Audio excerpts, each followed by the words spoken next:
Let's go ahead and start. We can stand up and do the Pledge of Allegiance, I guess. Pledge allegiance to the flag of the United States of America, to the republic for which it stands, one nation, under God, indivisible, with liberty and justice for all. Lon, would you do the honors tonight? Sure. Bow our heads a minute. Dear Heavenly Father, we come to you and again give you thanks for the safety, and we ask for your hand over each and every one in the Civil Air Patrol and protect us as we fly the missions that we do. Lord, be with our service men and women as they're out there and their families. Be with them, put their hand on them, give them the resources that they need. Lord, be with our leadership locally, nationally. Give them the wisdom that they need to lead us forward and help us to have a good information night tonight. Amen. All right, great. Just to start, we have sanitation tools here. We have a thermometer if you want to use it. Master optional. Okay, so tonight is aerospace education, and Ixtian is going to be doing that presentation for us here in a minute. I'd like to say welcome back, George. I just saw that you walked in here. Good to see you. And Daniel, if you just stand up just real briefly, introduce yourself and tell us who you are, where you're coming from. My name is Daniel Shimon. Like you mentioned earlier, I was a member briefly back in 2014. Work and stuff kind of pulled me away from here. Been in the military for 18 years. I was active duty Army for 7 years, and I've been in the National Guard ever since, about 2 years away from retirement. I'm a cavalry scout, so nothing related to aviation, so please don't ask, except for calling in air support.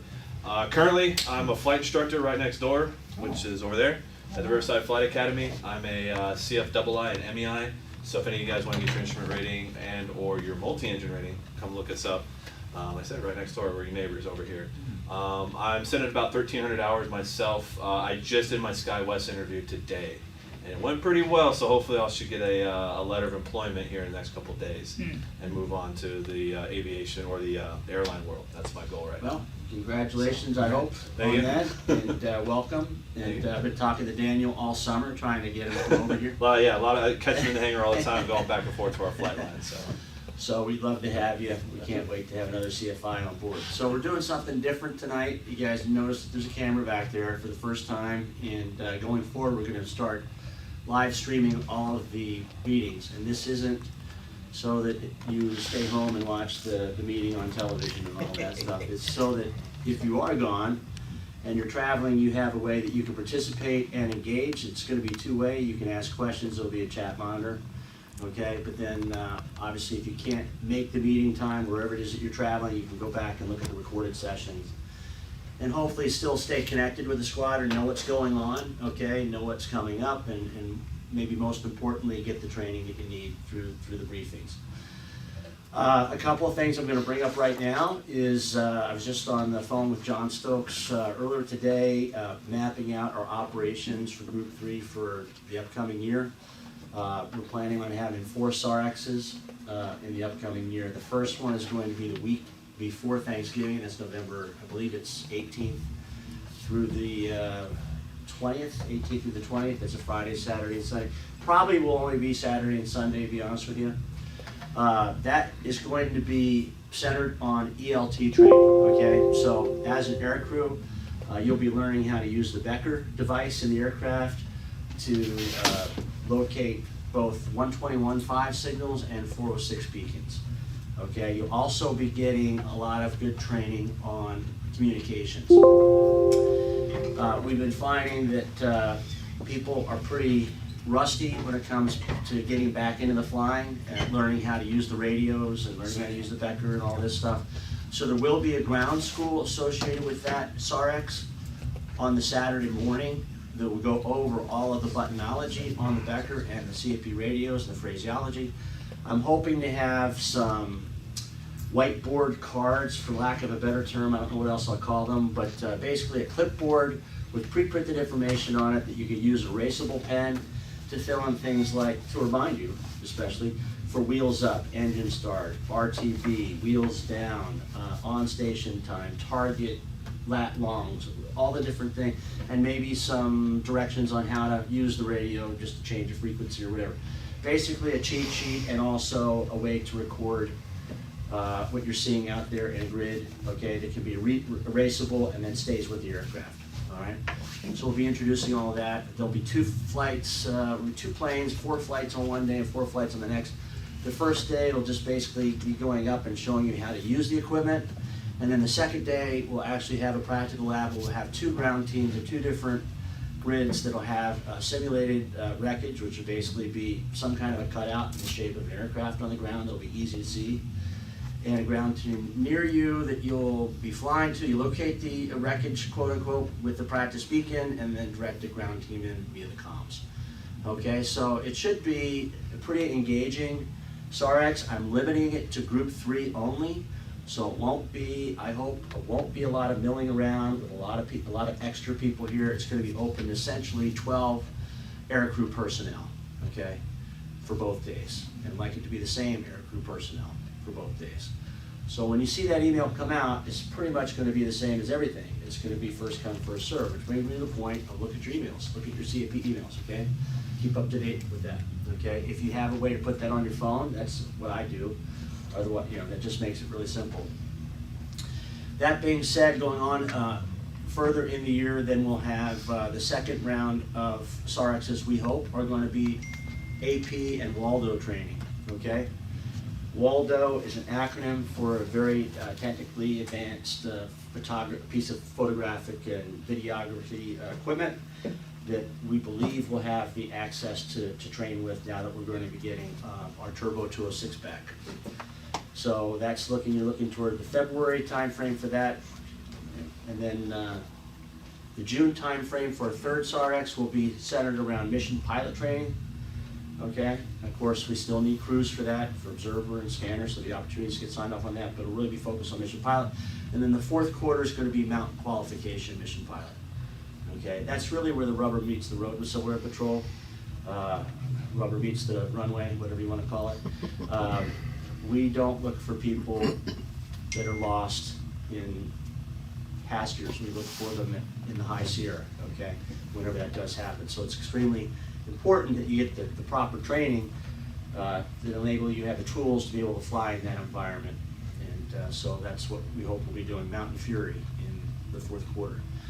So that's the ops plan for Group 3. You've heard it from me, and then we're going to try to get that executed. We'll see what happens. But there should be a lot of good training going on. Just because it's that weekend doesn't mean that's the only time that you'll be able to fly. We're going to keep these hopefully we'll be able to keep the missions open for 30 days. Okay, so that'll mean from the beginning of that period through 30 days later, there'll be those funds available to finish off the training, okay, during the week or on the weekends. And what we've been doing here at the Squadron is flying every Tuesday, as everybody knows. We've been just trying to get everybody in the airplane. I'm looking around, and I don't think that there's anybody that hasn't flown in the airplane, with the exception of John, just because you haven't been here, and Daniel, because it's the first time he's been here since 4 years. Everybody else has been flying the airplane, and we want to keep it going like that. The last thing on the operations side of things, I want everybody to go into e-services, go to Wimmers from e-services, and I want you to go to the emergency services specialty track that you're tracking right now, whether that's Mission Scanner or Mission Observer, whatever it is. I want you to look at your squitters, and I want you to see what bookwork you have that needs to be done. Okay, the IS-100, the IS-700, the ICUT, the aircrew professionalism course, whatever that might be, whatever the bookwork is, that needs to be done, okay?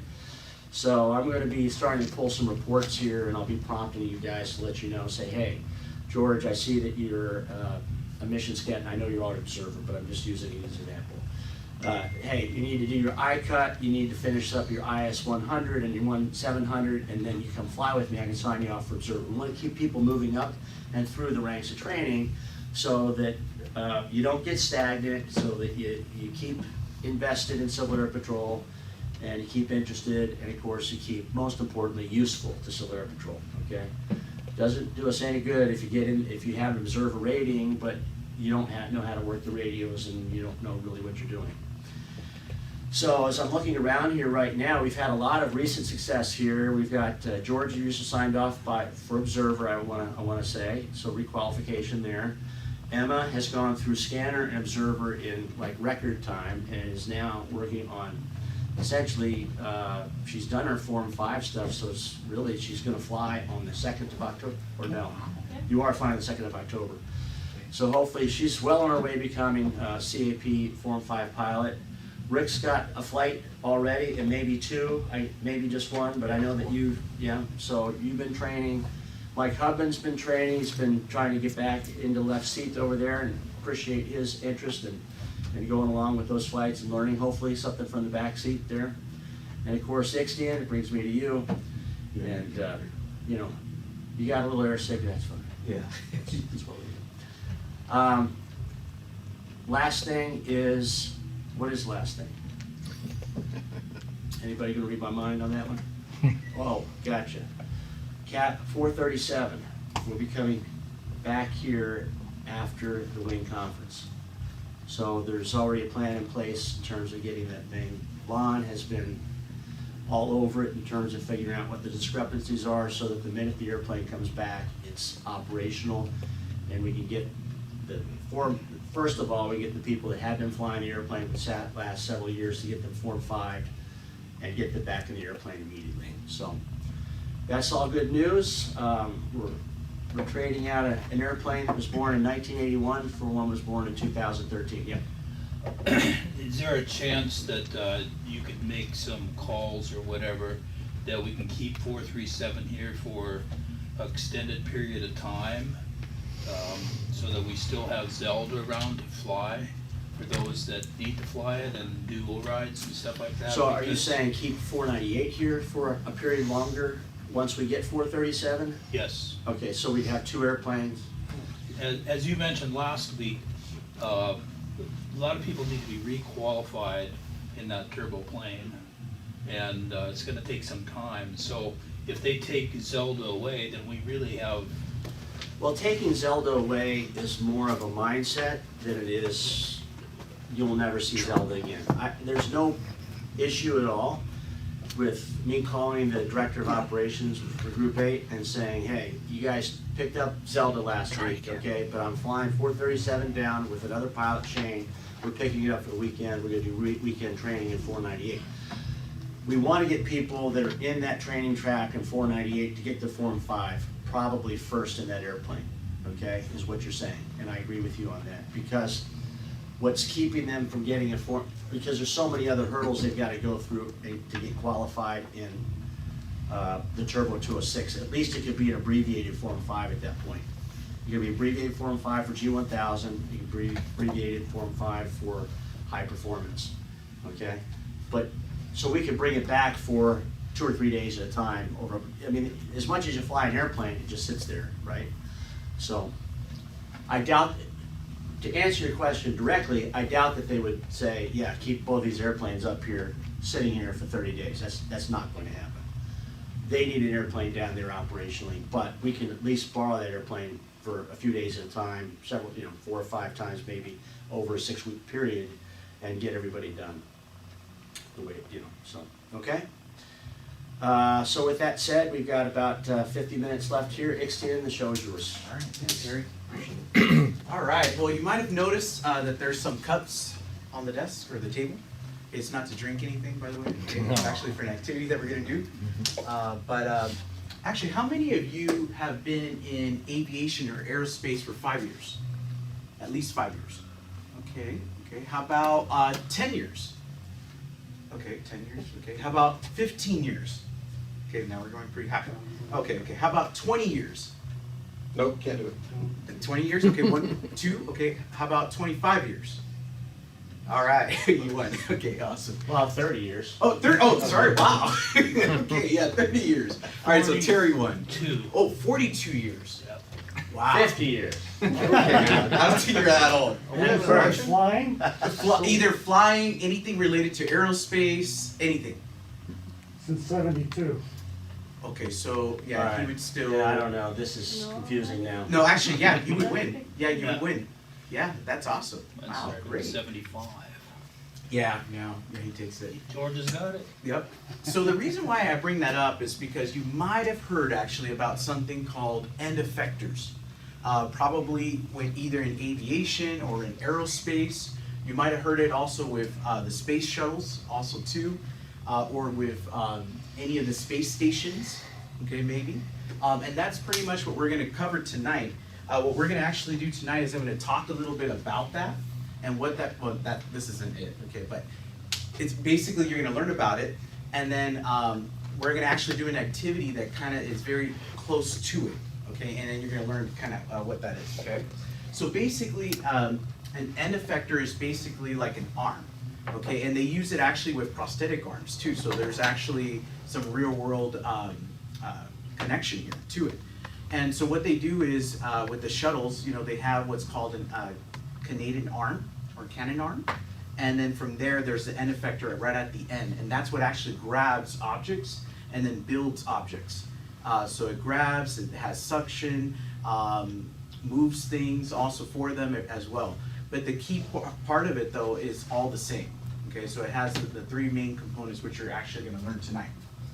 All right, so before we actually do that though, I want you to go ahead, I sent you an email, and if you go into your email, your Civil Air Patrol email, you will see a pre-assessment. So only do the first one, okay? Only do the first one. So I'm going to open it up, just so you can see it. Well, maybe. It looks like this, and it says, if you could put your email, of course, your name. You could put a fake name if you want, it's fine. And then, you're like, I don't want to answer this. And then you're just basically going to answer these little questions here, and then we'll continue with the lesson, okay? Basically, the first one, describe in your own words your understanding of the definition of robotics in its field.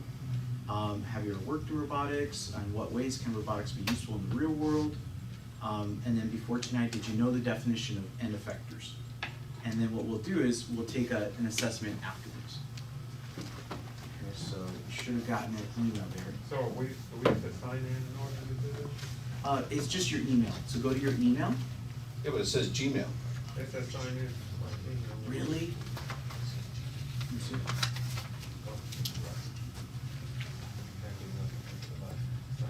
Oh yeah, so you gotta sign in. Yeah. Well, maybe what you could do to keep Okay. it moving Yeah, is just yeah, have I'll- a group answer each Yeah. one. So what I'll do is, in just what barriers do you guys think, just in general though, that we may face with robotics, especially as it becomes the norm? Anybody ever think of that? I don't know about barriers, but I think about, it frightens me. You ever seen Boston Dynamics and what these robots can do? Yeah. I mean, they can do backflips, they can run, kinds of they things. can pick up things. I mean, you start thinking about weaponizing these things and it's chasing you, you start thinking about movies like The Terminator. Yep. So, Yeah. for whatever reason, I don't see the good in it. I only see the bad in it. I don't know why. just I was like, think wow, okay, it's pretty deep, man. the negatives. It's just I one was of those kind of thinking- guys. Yeah, well, kind of like that, but I was thinking more like, the training, right? We're gonna need to train, our young people and kind of get them, knowing like how to fix these things and these objects, right? And things like that, so that could be another issue. Cost is also another issue as well. So there could be a lot of different things, okay? So while you guys are kind of completing that, I'm gonna go ahead and play this video here. And we're only gonna watch just 2 minutes of it, because it's too long. Just 2 minutes, and let's see if the audio works. Okay, don't laugh about the voice, it's kind of funny.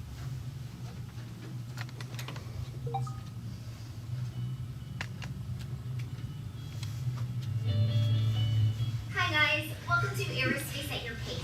This is Broadway here from Civil Air Patrol National Headquarters at Maxwell Air Force Base in Montgomery, Alabama. I will be joined later by Ms. Mercer, who also works at National Headquarters. This lesson is lesson 10 from our robotics book, and it's all about the end effector and how it is designed and assembled. So let's give a little background before we get started. Can How everyone many hear of it? you have seen a robotic arm? Not the kind that looks like an actual arm with a hand. The kind that looks like a cylinder. The part of the robotic arm that grabs objects is called an end effector. This wire snare device is designed to fit over special grapple fixtures or knob pins on the shuttle, International Space Station, and ISS modules. The end effector is like a mechanical pan with a cylinder that is 33 2/10 centimeters in diameter by 25 8/10 centimeters deep. It contains 3 cables that close around a grapple pin onto the module. The cables become rigid with enough force to prevent the captured object from slipping loose. Now that you've gotten some background information on what an end effector is, let's get in gear to create one with Miss Mercer. Hey there. So glad you could join us for an act. Okay, we'll stop there with her. Okay, all right, so basically, what we're gonna kind of do, and there's actually another video that we'll watch afterwards that's a little bit better too. You'll kind of learn a little bit more about it. But what we're gonna kind of do is, just for the sake of time, is get it kind of started, okay? And we're gonna create our own end effector here as well. So what you basically do in a nutshell, you can kind of start pretty much anywhere, but you can grab a pencil and kind of like about 2 fingers right above the second cup. So you have 2 cups in front of you, right? So everybody has 2 cups. And just make a little mark like that. Okay, so it's kind of like 2 fingers above that. So you're gonna make a mark. And then make another mark right next to it too, so you kind of have where it's at. Okay, or you can just go around like this with your pen or pencil.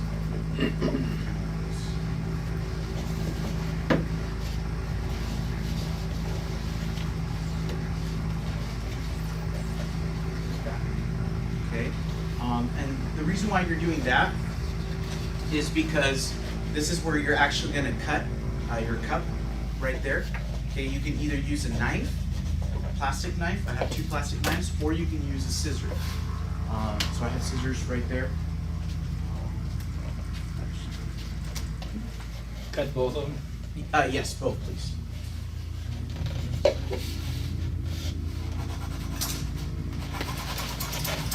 All right. So once you have cut that, Just one cup, right? 2 cups. Yeah, so just like, oh yeah, you leave it together. I forgot to mention that.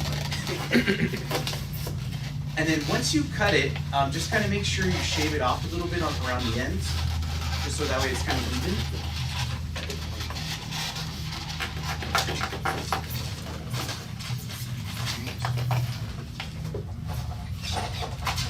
I'll do this one with you guys.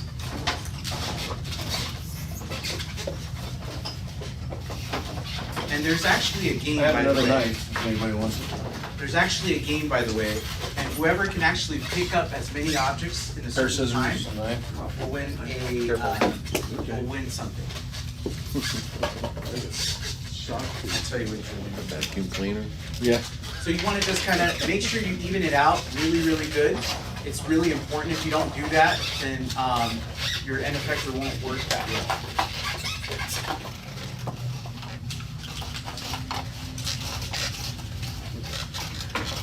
All right, so now that we've kind of done that, or we'll see what we're doing that. All right, what you're gonna do is you're going to take some yarn here, okay? And what we're gonna do is, it's gonna be basically like around about 1/2 foot. Okay, so you're gonna do about 1/2 foot, and you're gonna basically cut three pieces of this, okay? So, what I'll do is I'll cut some of these, and then I'll send them over to you guys. Thank you, sir. How many each person gets? Each person gets 3. And I already have some out here.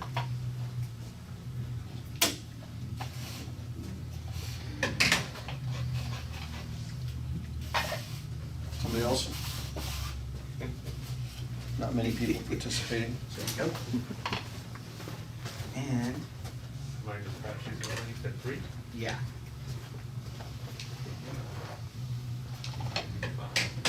Okay, that should be good. You got 2? You gave me 5. I give you 5. You got enough? Yeah. Well, you used 3. Yeah, 3 pieces? Okay. 3? I'm missing one. Missing one. All right. There's There you where go. 2 went. You got 3 pieces? I got 2 pieces. Okay, great. Okay. So now what you're gonna do is you're gonna just grab some tape, and actually, do you mind passing me that? Tape? Thanks, sir. Okay, so you're gonna grab some tape, and then you're just gonna put one of these. The key to getting this right, actually, you gotta put it inside like this. So the little yarn there, and then you're gonna put it in here, inside. Okay, so you're just gonna put it all the way in here, like this. And then you're gonna make sure that there's a loop. Okay, so you've gotta have a little loop here.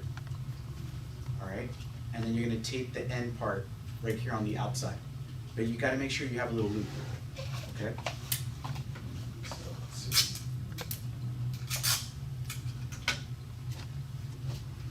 And it's actually pretty cool once you actually have it, and I'll show you what I'm doing. There should be How many pieces of tape does it take? 3 pieces of tape. So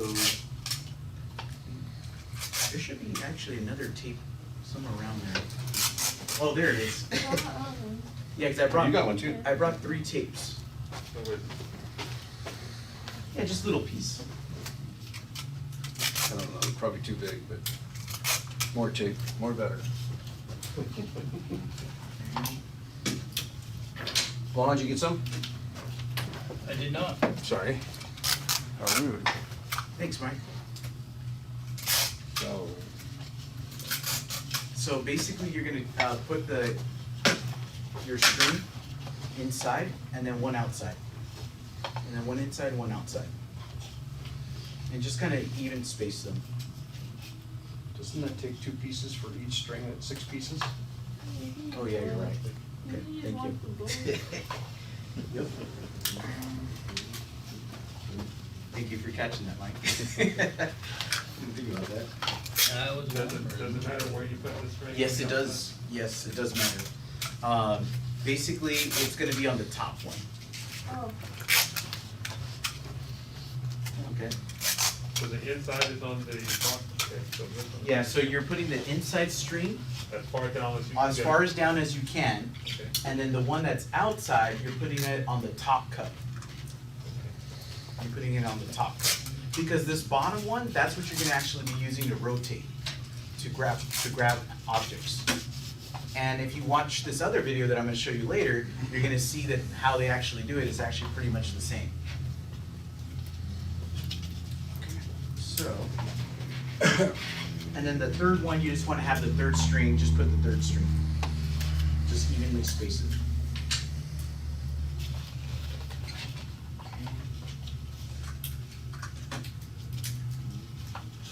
Alright.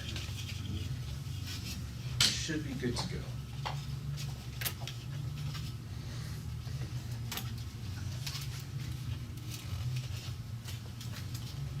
Okay.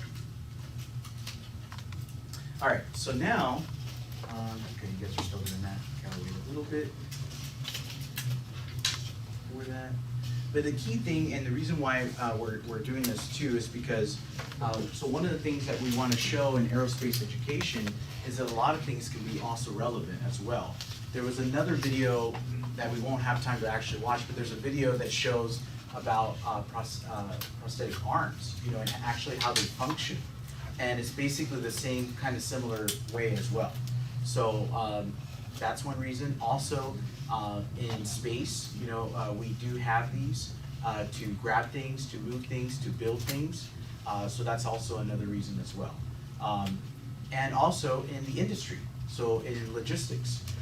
If you've ever toured some of the high-tech centers, you know, not the low-tech ones, but the high-tech ones, the ones where they actually have robotic instruments. I've actually been able to tour Karma Automotive, where they manufacture cars, and they have a lot of those instruments that they grab things and move things around and build things. All right, you got it? Perfect. Okay, so now what we're gonna do is we're gonna try something, and then I'll tell you what the game is. You got it? Okay, cool. Okay, thanks. Awesome, perfect. Okay, so what you're gonna do in order to grab things, you're gonna basically put an object right in the middle of your cup. So facing this way, so facing down, like this. And then you're gonna spin it as much as you can. And just keep spinning, and it will grab. shoot, it might have came out. But if it was taped like that, and then you're able to kind of grab stuff. Okay, like that, okay? So what we're gonna do for a gift card, okay, is we're gonna see how many objects you guys can pick up. And whoever can pick up the most objects will win a gift card, okay? Now, the trick is you have to go to Moreno Valley though, okay? Because there's actually there's actually 4 coffee shops in Moreno Valley called Cupcake Espresso. They're really good, by the way. My favorite place. But off of Day Street, off the 60, so it's right between Riverside and Moreno Valley, there's one right there too. So you can check it out, okay? So let me put a time limit. And so any objects that you have, it could be pencil, a pen. I also have some things that I brought with me as well. And then what we'll do is let's see. Okay, so we got 1, 2, 3, 4. So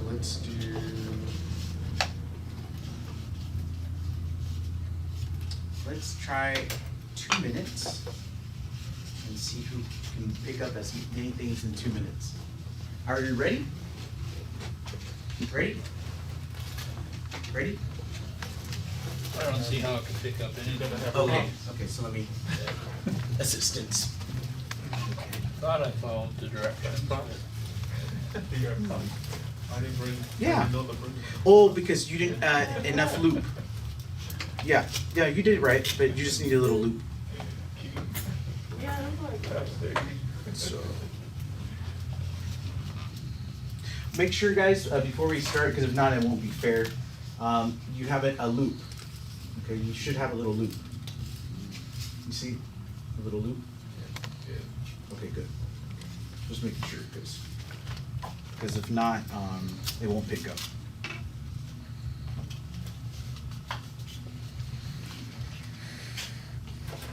Okay. Because see, look. See? But So how long did it take them to come up with this idea? Because it's a good idea after I saw it in action. Right? Yeah, okay. All right, so, where's my phone at? Just had it. Phone? Yeah, I had my timer. Oh, there it is. Okay, so, all right, so we're ready? You got it? No. No? Okay. It's okay. All right, let's see. Oh. Yeah.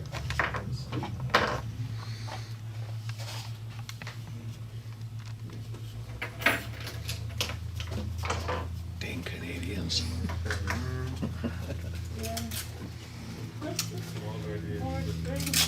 Otherwise, it has to be more an item. Wow, that's a big knife. Yeah, but it cuts very good. Cut it slack. Oh, yeah, so yours should be perfect then. Yeah, it should work really well. There we go. Perfect. And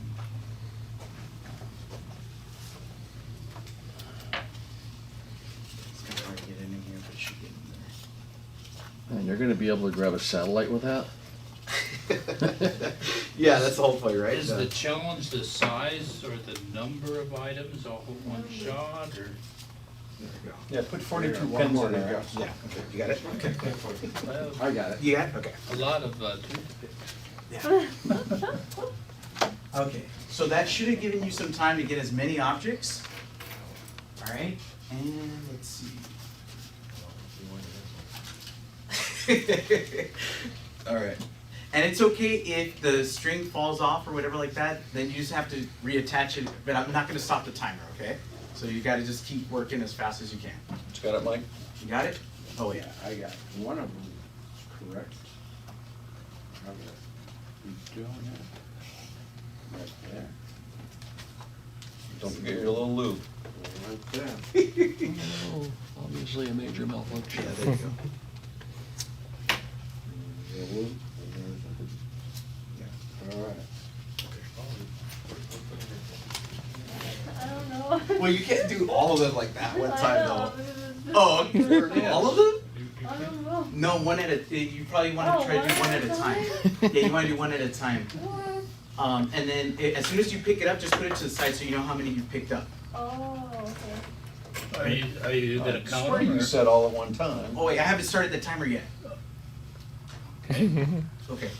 So what you're gonna do is basically when I start the timer, you're gonna pick you're gonna pick up one object, and as soon as you got it, move it to the side, and then try to pick up another one, and then move it to the side, and then you're gonna count how many total objects you have. Okay. Better directions this time. Yeah, thank you, Ray. All right, get ready, set, go. Let's see. Okay, Rick picked up one. No, I didn't. Oh no. Okay. She picked up one. Oh, okay. Wow. Wow, that's pretty good, Rick. Wow. That was a heavy scissor. Picked up.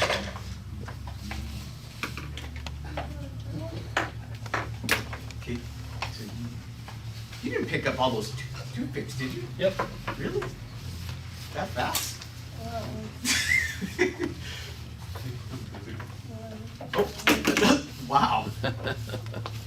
Yeah, they got it. And we have, yeah, you guys got it down. 1 minute and 16 seconds. Okay, you got one? Okay, so then try it Well, down. I'd be reusing the object. Because all I got is one object. That's okay, but it counts. I mean, that you're counts. moving it, Yeah, there you go, you're there you moving go. it from one side of the table to the other, it counts. How many times have you done it? 3 times? I'm watching you. Well, you know, when I taught high school for 14 years, it was funny because I would always have students that would say like something like, oh, and I was like, yeah, I forgot to mention that part. This one came off. Yeah, so yeah, I didn't mention you can't use the same object, so. They just happen to be in my pocket. Oh, there's objects, okay. I think those are kind of hard to stick out. And here we go, guys, 30 seconds, 30 seconds, 30 seconds. It broke? It got stuck in Here, heat. you hold it, I'll pick it up. You know, I bet you if we build these a little bit better, they'll pick up stuff more consistently. Right? 15 seconds, 10 seconds. Gonna have to get better materials than Starbucks coffee cups. Really? Yeah. That's real. Yeah, we got it. And, Ah, there we go. Arrows Put it first on. all right, okay. So real quick, guys, so just out of honesty here, so let's see how many you guys picked up, okay? Go ahead and count them, and then we'll see who the winner is.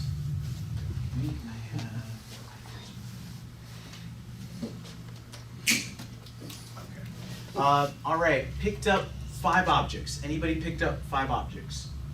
You pick up 5? We use this, you said no reusing, so. No, you that's can. four. You can Oh, reuse, yeah, yeah. that, so what's 5? Okay. Okay, anyone pick up 7 objects? 8 objects. Okay, did nobody else pick up more than 8? How many did you get, Mike? I got 3. 3. Okay. Oh, okay. So then you're the winner. All right. Awesome. You're the winner. I picked up my finger. There you go. There you go, buddy. All right. Yeah. So, all right. So now, what we'll do is we'll go back here. Where did it come from? Your pocket? You never Yeah, know. it did. You never know when you need some hot From sauce. lunch. Trying to go back. One second, guys. Okay, well, while I'm trying to go back, you can actually work on the second assessment really quick, if you can get in there. And before I do that, yeah. So the second assessment I actually sent you. So we'll watch this while we do that.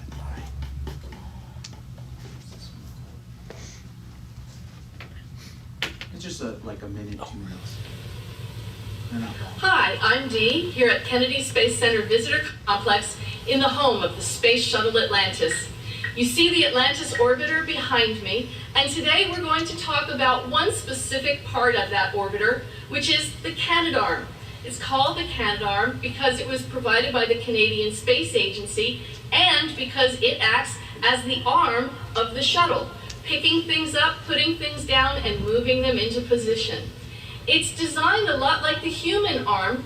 It has a shoulder that connects it to the orbiter, an elbow about halfway up. Closer down to the end is the wrist, and this cylinder at the very end is called the end effector, and that's like a human hand. There are a few differences though. Unlike the human hand, see how it has the three end effector areas? does not have fingers. Instead, it uses crisscross wires that are tightened and loosened to pick up objects and release them. A lot like a baby's hand when they don't use their fingers separately, but just make a fist to grab objects. Beside the end effector is a camera, and that camera connects to a monitor inside the orbiter where the mission specialist who's operating the arm can see exactly what's going on. To make it easier for the end effector to pick things up, every object that the Canadarm is going to maneuver has one of these pin systems on it, where there is a 3-pronged pin that the end effector can grab onto. Just above that, you see a black and white target. That's so the mission specialist, using that TV camera, can line up the end effector just right. Today I'm going... Okay, great. All right, so then she just goes on to actually show how to actually make one as well, just kind of like we did as well. Okay, so let me go back here. Okay, And, oops. Get back to my Gmail here. So now if you can look at that actual second Google form, so go to your email, and there's a Google form, a second one. You're going to go ahead and fill that one out. Okay, so that way we have some data about the lesson. I think the internet went out. Okay, there we go. So it kind of looks like this.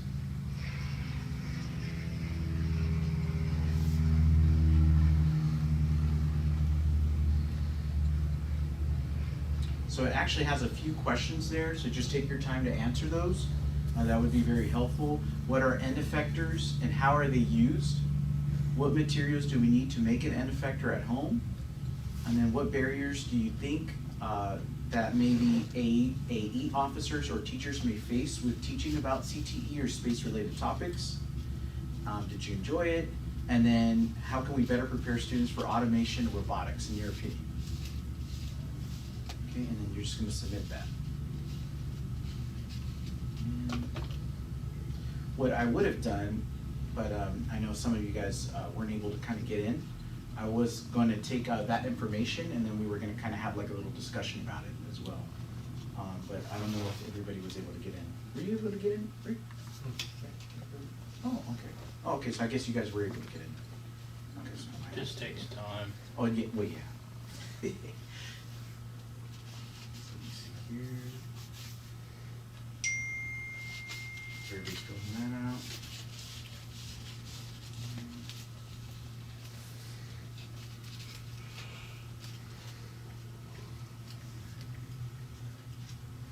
Where is it?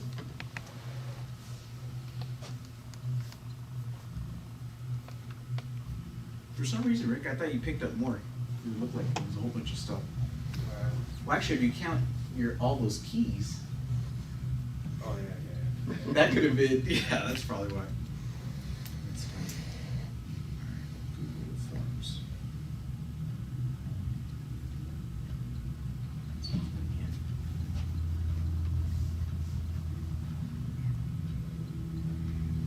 And then what I'm going to do too is I wanted to show you guys some things here on some resources actually as well as we get to that. So let me just go here first.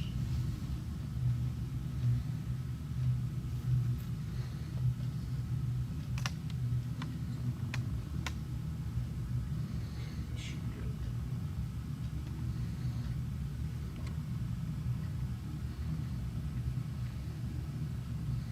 Okay, so you guys are not finished yet, so that's fine. But while you guys are doing that, I'm going to go to Go Civil Air Patrol just to show you some resources as well.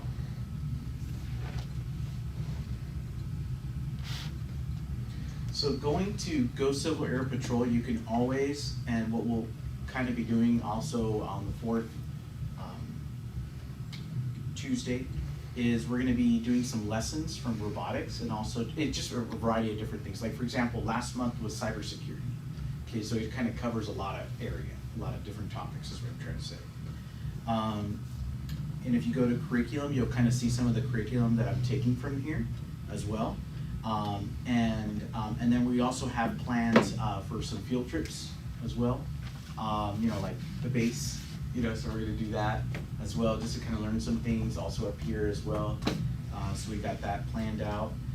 Next month, for the next lesson will be drones. So we're gonna be working a little bit about that, and then we'll be able to kind of fly some of them outside as well. So that should be kind of fun. But again, you can go here, and if you want to learn more information. How are you gonna fly that on this airport?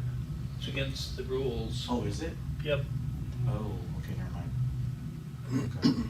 Well, we could just see them. Like, you know, not fly. Do you need to fly a drone on this airport? Is that what you're saying? Yeah, well, I was just gonna try. Or just in the building? Done that. Oh, we could maybe in the building better. If you could do it just in the building, You you maybe can get away there. with it, but it's against FAA regulations. Yeah. Okay. You have Be to get a outside. special permit to fly to Yeah, an that- airport. yeah. You can get a permit to fly it in the building. Okay. You just have to tell them it's in the building, and we won't But be even able if you're to. like you're a pilot already? Huh? Yep. Even if you're a pilot, you still need. Yep. Yeah, I don't think. recreational pilots or even certified pilots like myself, you can't do that.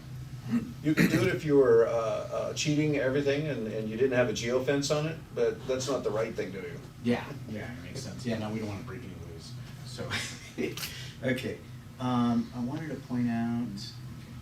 Our luck, the airport manager would be right here. I usually use my laptop.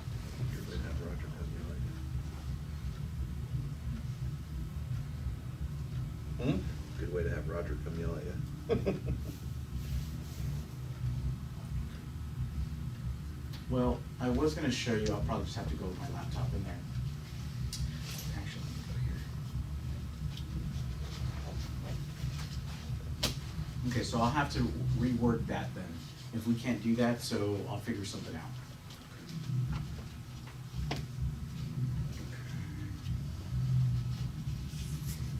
I'm just looking here really quick. Does that include uncontrolled airports? Mm-hmm. Yep. And how far do you have to be from an airport to fly your drone? 5 miles, right? Whoa! You can't go within, you can't go towards an airport closer than 5 miles? Right. Wow. You can only take your drone up to 400 feet off the ground. That's it. And it's still line of sight? Yes. Line of sight, 400 feet off the ground or 400 feet off of the building that you're in. Like if you have a 2-story building, you'd be 400 feet above the building, but Do they get special permit for like housing and stuff when they take pictures of houses? Not really, I mean, No? if you have a 107 license, like a couple of us do, then you can fly those things commercially and get paid for it, and go take the liability is an issue, but you can fly over houses and stuff. It has to be registered with the FAA. Also, yes. within a certain amount of space near the airport, it has to also be NOTAM out. Has to be NOTAM. So, Wow. But as long, but you can actually fly it in the building, that you don't need a permit for that? Well, you tell them that you're flying it inside of a building when you ask them for your permit, and then they look that over and they go, oh, he's gonna be in the building anyway, maybe we'll grant the permit. Oh, maybe. So you, I hear it all the time. Yeah. Because you work work there, huh? Yeah, FAA, my headquarters is in DC. So pilots, whoever's flying the UAS is called all the time. They tell them how many nautical miles they'll be flying, what the elevation from surface to whatever, like you said, 400 feet. And they give a coordinate based on where it is in relationship to the airport. And it's required to be done prior to you flying. Got it. Yeah, the permission has to be granted before you start to fly, so. Yeah, so every drone that you fly is supposed to be registered. So here's kind of an interesting one, I don't know. Isn't it anything over 5 pounds or something like that? I think it's based on use, because the airspace is owned by the FAA. So you hear about misinformation, right? So there was this thing on the news about how they were shutting down this thing at Rio Grande, you know, with all the migrants there, and they put a TFR, and sure enough, I talked to Mike, and I looked on the TFRs. I even called the Riverside Flight Service to find out, because the TFR was unusual because it was between 10,000 and 13,000 feet. That was the restriction, right? And the news media was making it out like the whole thing was shut down. And I asked Well, they were complaining because they couldn't do their drones, but yeah, I asked specifically, when and Juan they was said looking no. at it, it's not the drones they were trying to stop, it was the airplanes above that were trying to Because stop. apparently now drones have their own NOTAMs Yeah. out there. Wow. And he checked that too, and there was no NOTAMs for the drones. Well, one thing I wanted to just show you guys really quick here. If you go into e-services, and then you click here menu on the left-hand column, you might already have noticed this, it says aerospace education, and you click that. You can actually, the ACE registration, that's more like for curriculum for like the kids, elementary kids, so like if we wanted to order stuff for certain schools and things like that. But you can go to AE downloads and resources, and there's a whole bunch of books and different things about flight and aviation, aerospace. There's also things that you can order as well from here, and it's all free as well. And we can even do activities here as well. So there's actually some STEM activities that we might be able to do as well. So I just wanted to point that out. And Am I wrong to say that you could order a drone kit? yeah, you can. Is Yeah, it free? it is free. Yeah. Yeah, it is free as well. You may not be able to order it unless you order it through me. I mean, you may not have the permissions to do that, but, so we are all limited to a certain amount of the. But the squadron could order a drone kit, and those who are Right. interested could And put it everybody together, could and use then it, we yeah. could have it. Yeah. Yes. Yes, so, wanted to, look, it's right here.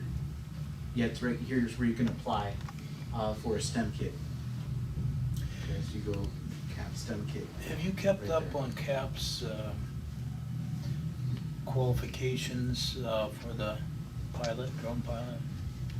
To expand. But they have a You whole may be nother. able to order it because you're the AE Yeah. officer, and Yeah. I can order it, but not Yes. everybody should Yeah. be able to order it. Okay. so. They have a whole nother. Well, just let skill us trap. know. Yeah, let if us you're know. interested.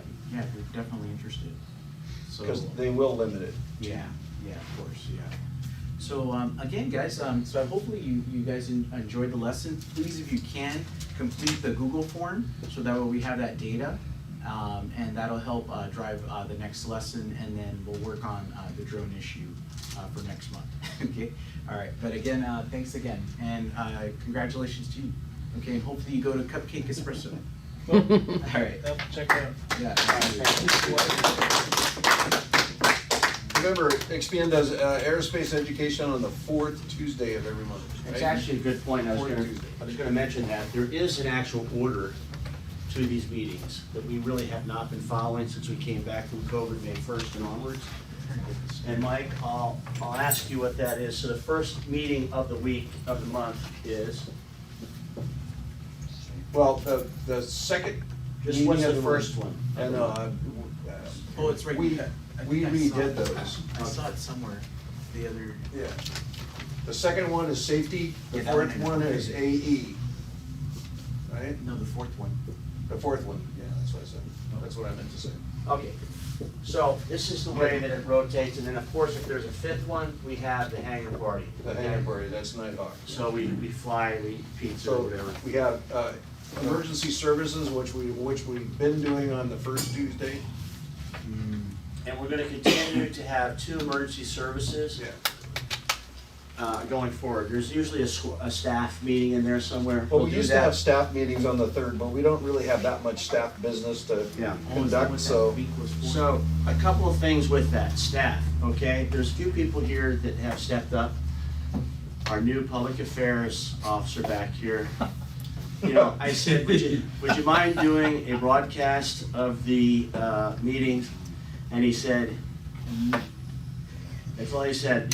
Yes didn't get out of his mouth, and he was already, the paperwork was going through for public affairs. He didn't know that, but that's how it works around here. And thank you very much, David. Emma, I know that you're interested in doing something. If it's not finance, there's some other options, but let us know in the next week or so. And then Rick, Lon is our aircraft manager back there. Maintenance John, officer. you might, I know that you're in the same field. I hate to, because John, everybody knows John John is a television cameraman. That's what he does for work. He is a Too dumb to be a sports plumber. TV guy. If you watch Los Alamitos races, this is John's the guy down on the track following the horses with that handheld camera a lot of the times. I've actually gone with him. It's a lot of fun to be on the set. And you didn't fall off the truck either. But anyway, John may not want to help, Dave, because that's what he does all day, or he may. But oftentimes, if we say, hey, that's what you're doing, then we stick you with that. CFI, you don't have a choice. You come in here as a CFI, we need a CFI. You can't just Kind of why I came to. So think about what job that you want in the squadron. We need personnel officers, okay? We need, What are you missing? well, Personnel. we're gonna send out a list. That'll Okay. just be the Yeah, easiest yeah. way. We'll Okay. send out a list of the jobs that we really have to have. Take a look at one of those and respond back to Mike with what your greatest interest is. There is job training tracks on e-services for all of these, okay? So it'll tell you what to do and what you need to do. But we're gonna continue doing ES, and this is gonna be, we're gonna be centering, so we're gonna have 4 SARXs, and so the emergency services for each quarter is gonna be gearing you up to be able to fly that SARX, okay? So we're gonna be talking a lot about ELTs between now and the first part of, right before Thanksgiving, all right? So we have 4 minutes here, and I just wanted to say, we got Cap 498 on March 1st, thereabouts.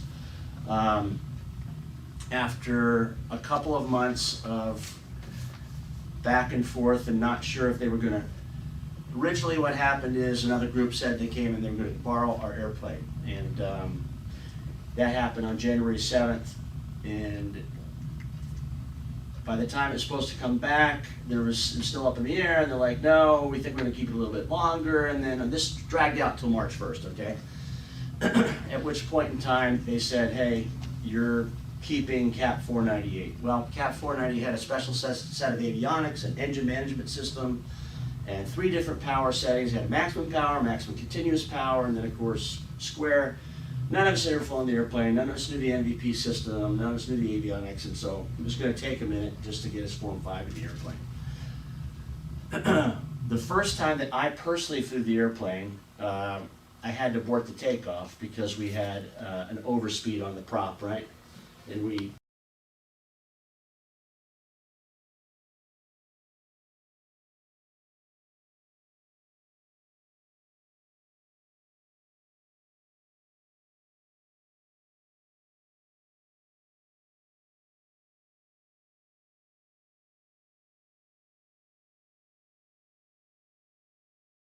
the airplane wasn't any issue, but it certainly has its share of idiosyncrasies. We got the airplane with 6 hours on it, okay? The fiscal year for Civil Air Patrol runs from October 1st through September 30th every year. Right now, this is probably the last flight that that airplane will be flown this fiscal year. All the missions are closed out. But if you want to fly it, you've got to fly it on a C mission and just pay for it like what we did tonight. So if you want to look at it, we had 6 hours March 1st on the airplane. We're given the task responsibility of flying our aircraft 200 hours in a year.